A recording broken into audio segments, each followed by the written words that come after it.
Welcome everybody. Today I have Lisa Wylie on the call. We're going to talk about her, what she's doing and all sorts of other stuff. So I'm not going to go over the top and start saying all this and the next things. I'm going to leave it to Lisa. How are you doing, Lisa? I'm doing well. Thanks, David. How about you? Yep. Long week, but it's been productive, which is nice. And I know you said the same thing. So Excellent. Good all round. So let's just kick it off with the first and easiest question. Who are you? Where are you from? Give us a bit of background to you, etc. Okay. I don't know if that's the easiest question, but I'll take it.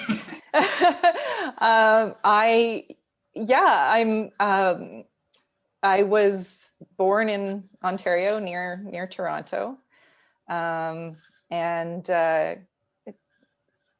Grew up in a family of four where I was one of the middle children. It took me until quite far into my adult life before I realized that I was an introvert, because I grew up with a sister who was very extroverted, and I just sort of kept trying to emulate that. And so, that was a very interesting thing and very formative for me. And I don't know how much detail do you want here? So you're one of four, did you say there? Yeah. So that must have been a hell of a dynamic in the house. Is that you and three sisters, three brothers, mixture? What was the dynamics there? Yeah, older sister and two younger brothers. And my sister and I were from my mom's first marriage. My brothers were from my mom's second marriage. And so there was a little bit of, first family, second family kind of thing. So there were all sorts of dynamics to navigate. I do think that I learned a lot from that. My childhood was not an easy one, and there were lots of challenges. We were actually homeless for a little bit. There was lots of upheaval and that kind of thing. And being very young, lots of just not understanding what was going on and that kind of thing. But I honestly can say that so much of that, the skills that I apply every day, as well as some of just who I am, was formed by that, and I wouldn't give that part up for the world. No, absolutely. Some of those things are very formative stuff that you can't give up, because it will take away who you are in essence. So understandable. You said there about your sister. Were you two like opposite ends of the scale, extreme extrovert and an extreme introvert? And you said that you emulated her. Give us some information about that. Yeah, for sure. So I call myself an outgoing introvert because I really love people. So that keeps me from being a hermit, because I think I probably would be. And my children obviously keep me from being a hermit as well. But yes, I not only was an introvert and a bit of I studied philosophy in university, philosophy and psychology, but I think even from childhood, I was a bit of a philosopher, and that was not sort of a fit in my family. So I always sort of felt like there's a family going on around me, and I felt very different.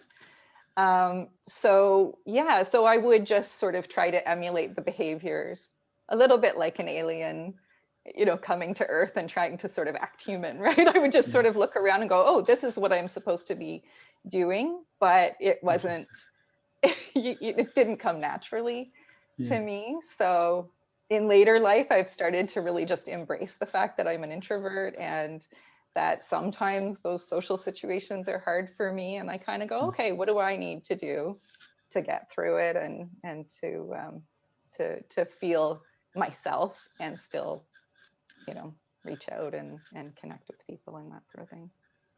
Interesting. So you went on, and I did read on your website, and you've just said you went on to study psychology and philosophy.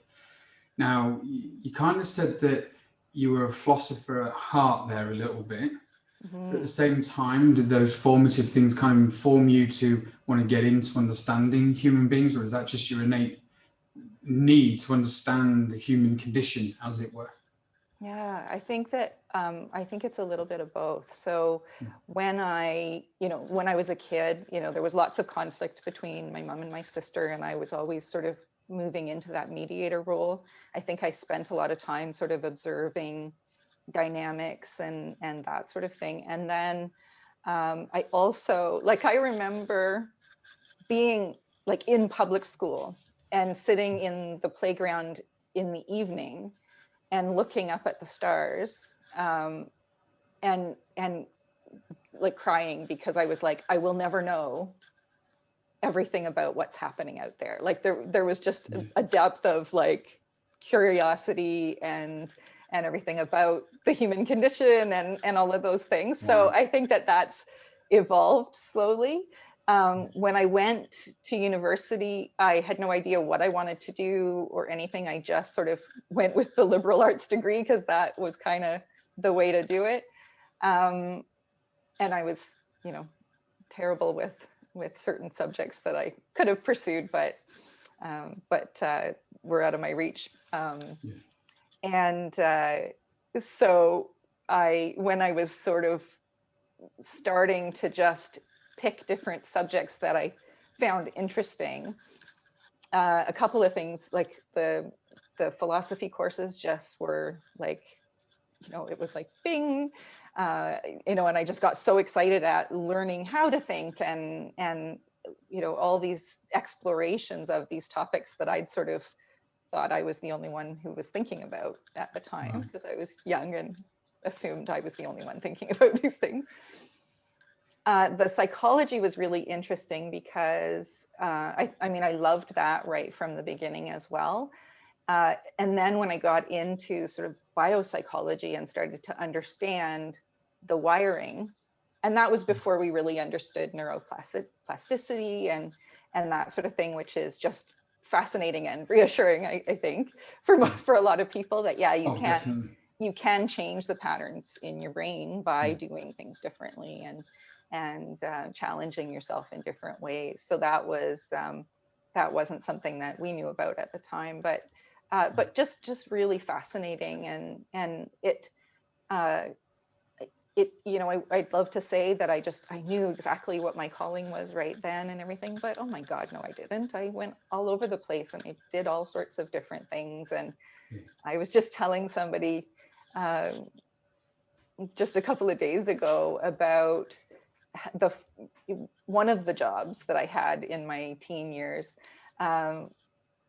After about 2 weeks the boss walked up to me and handed me an envelope and said, "I assume you know what this is."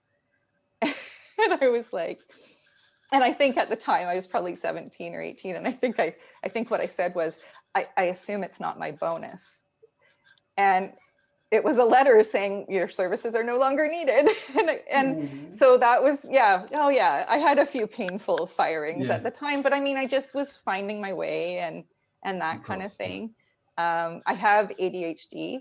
And so at the time it was not being managed at all. So I'm sure I was a little bit hard to pin down, and they probably found me off in different departments every time they looked for me. That was probably what was happening. But yeah, so it was a gradual progression to what I'm doing now. And I wound up in leadership because I think, I had a couple of really good role models early on and a couple of really terrible role models early on. And I think that helped form my leadership, because I would sort of go, okay, more like this, less like that, because I knew what it felt like to report to someone like that. And so it sort of developed that way. And it was actually hard for me to leave leadership behind in the managerial sense, in order to pursue the coaching. But as it turns out, the things I loved about leading people have really been the things I get to focus on even more in coaching and training as well. So let's sort of segue into that, because I know you're doing a lot of work. You've done several sessions for us where you've had a cohort of women in a Zoom call like this. And the feedback that we've got from it is absolutely fantastic. And it's always lovely to have that feedback, that people have had that safe space and everything else to do the work that you're doing. And I think it's absolutely wonderful when seeing those things come in. So you're doing a lot of the work improving the condition for women in leadership to progress in leadership and widening it up. So give us a bit of background on actually how you transitioned from the leadership managerial stuff that you were talking about there and into that coaching. What happened? What got you into doing that and take that quite a leap from one thing into being extremely independent, I would hazard a guess, on your own business, on your own stuff, and charging it, trying to help people out there? Mm-hmm, mm-hmm. I think it's one of those things that was the overnight success that took 20 years or 30 years to form. Because I mean, like my early experiences, there were certainly gender related early experiences that were really negative. I worked in shoe repair, and it was the number of customers that did not want to give me their shoes because they didn't believe that, a woman could repair shoes. And I was really good at it too. The boss that I had, who, told me I had a great body and I should really be a stripper instead of, a hostess at a restaurant, and, these sorts of things that were just, they were shocking, and they had a real impact. And so I've had numerous experiences like that over time, and lots of experiences where I had, really worked with really great guys who didn't cross the line. So I just want to say that too, and who didn't dismiss me because of being female. But I've always considered myself a feminist. I've always said that I think that feminism is good for everybody because it's really about allowing people to be who they are instead of being in this tight box of gender roles that really they're not pinned to anything. It's just, they are a societal construct. So, I've really had that over time. And yet, interestingly enough, when I was in a management role and sort of started to feel like I was stagnating in that role, and I was in an organization that wasn't great with developing their people. And I made the decision to do my master's, my MBA, and thinking that what that was going to get me was a corporate promotion. It's not what happened, but that's what I was thinking would happen. And that's when I actually, over the course of that program and in working with different colleagues within my cohort, I started to realize that consulting and training and coaching might be something that would be a really great fit for me. So that's how I sort of transitioned over to that. And one of the things that I did as I was moving into that coaching role, because I don't do a lot of consulting, I do a lot of training and coaching, but was to start coaching teams at the Smith School of Business at Queen's University in Kingston, Ontario. With that, I am coaching very diverse teams doing their master's degrees in a variety of management subjects. And what I find is there are some patterns that I started to see, and they're not exclusively one gender or the other, but some of the patterns of the way that people hold themselves back were much more predominant with the women that I coach than the men. And I think that started me thinking about this. And then honestly, I have a student that I coached when I was really early on with the school, and she and I connected after she graduated, and we sat and we talked about what her struggles were with her career. And I realized for some reason I'd been fighting the idea of really focusing on women's progression in leadership. And driving home from that coffee, back when we could meet face to face, because right now we're pretty limited in that with the pandemic. But, you know, driving home from that coffee, I was like, you know, my nerves were like tingling. Like I just was so excited about the conversation we'd had and the opportunity to help her to progress and to move past some of these things where there was some real internalized, you know, what I've come to understand is internalized gender stereotypes that were where she was actually pre-discriminating in a way against herself. And that's something that I see as a pattern. So by the time I had gotten home from this coffee, I was like, this is where I need to be. Like it was just, and I had sort of, you know, tried to decide like, what's my niche? Where am I going with this? And then all of a sudden it was just there, and it was there in every cell in my body. And that, yeah, I haven't looked back since then. And it's been just absolutely phenomenal. And I'm so passionate about what I do and the opportunity to help women who are really struggling and to help create environments where they can do their best work and really succeed is like, just, it's amazing. I mean, that's the thing that gets me up in the morning. For sure. And like I say, from the feedback, and I know that we've had several discussions, it's always intrigued me on how I always feel that there's so much that can be done to empower women to come out of these societal norms that we've got. But there's always that other side of actually educating men and removing the ignorance that they have, that sometimes they don't even know that they've got, which was interesting with a couple of conversations that we've had that highlighted to me and just went, you know, I never even noticed that, you know. So there's always that real difficulty of two sides, that if the one side, when the men don't understand what they're doing unconsciously, you know, but then also women understand how they've been programmed by society, and then have these, like the stripper comment and stuff like that, which just blows my mind, that is pushed on them, and they internalize that so much to stop themselves from doing something, which again, with the conversations we had, just like completely blew my mind, that we still have that duality that goes on in such a horrible way. So what I wanted to just ask is,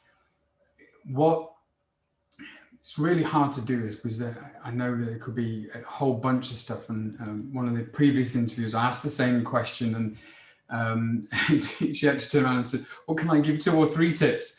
I'm like, yeah, go ahead. Yeah.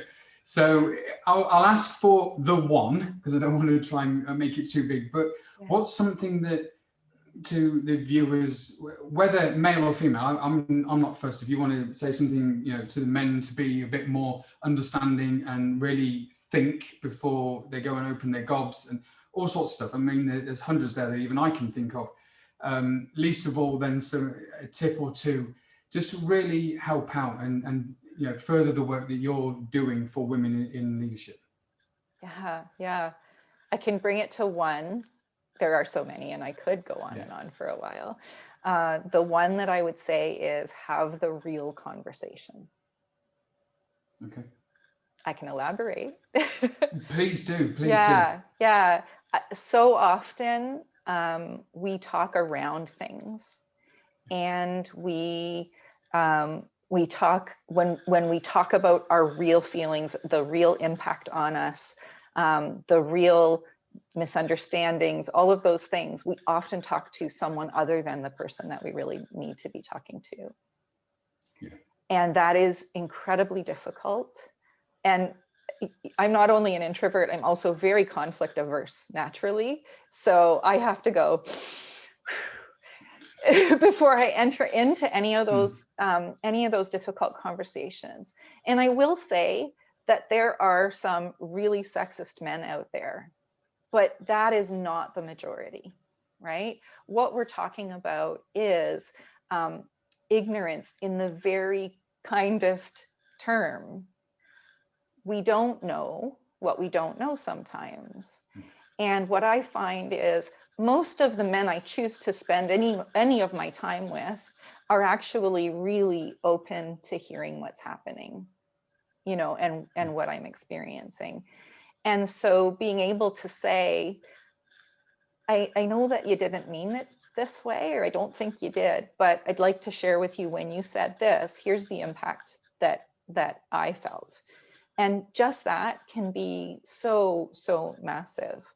The other thing is that I hear, and very interestingly, I've started reading comments, which isn't always the healthiest thing to do, but you know, I'll like a YouTube video or a TED Talk or whatever that is that I think, wow, I really agree with this. I think this is really helpful. And then I read through the comments.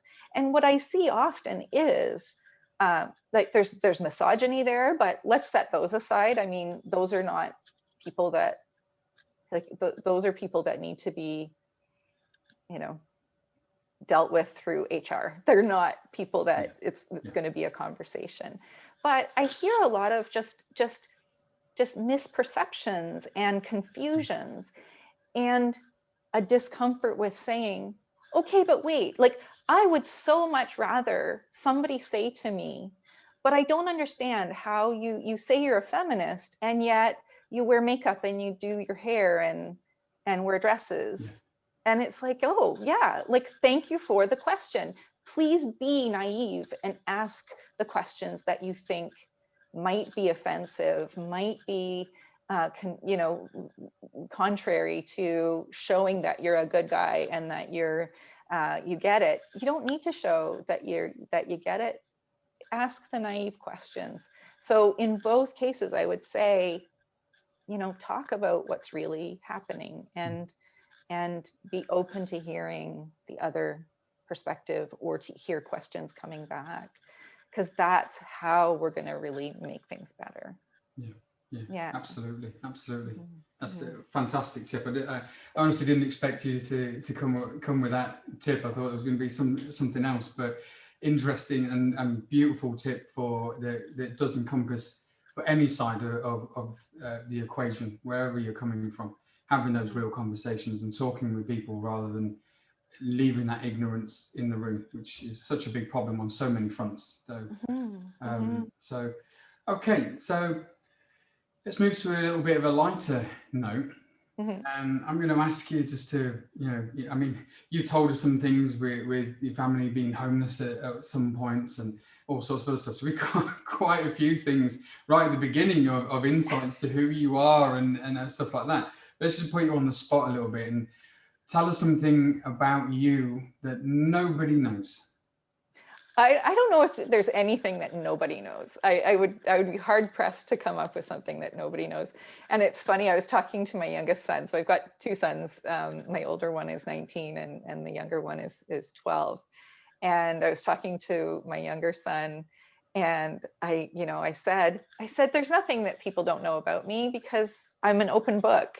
And then I went, actually, I think I'm a carefully curated book of short stories. And he started laughing, you know, because I realized I say I'm an open book and yet I get insecure and hold things back and all of that. So, but I mean, you know, the fact that I have ADHD was something that used to be my dirty little secret. I did not tell people that. The fact that we were poor when I was growing up was something that I, you know, didn't share with people. The chaos in my family and that kind of thing. So, you know, those were all things that were things that I withheld. But now, you know, I've just come to see that those are all a part of what has formed who I am. And actually, I think they're my credibility, right? It's like, yeah, this isn't because, you know, I just know all this stuff naturally. I've had to work at it and hard earned, yeah, for sure. So you know what, something not many people know about me, I love to sing, and that's usually in the shower or to my children. I will just often be like, I'll say something, you know, like, do you want some toast, and I'll just sing it to them and that kind of thing. But actually many years ago, I actually sang at a piano bar, which was awesome. It's the only time I've ever performed publicly, and it was completely spontaneous, and I was invited to come up and sing, and it was like my little dream come true.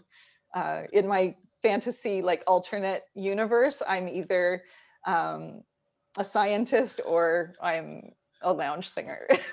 So Wow. Okay, again, didn't expect that one to come out. So that was pretty impressive. I like that. I like that a lot. You know, and two quite diametric opposites in your alternate realities: lounge singer and scientists. So, yeah. Okay, Yeah. did not expect that. That's Brilliant. what it's like to live in my head, to be honest with you.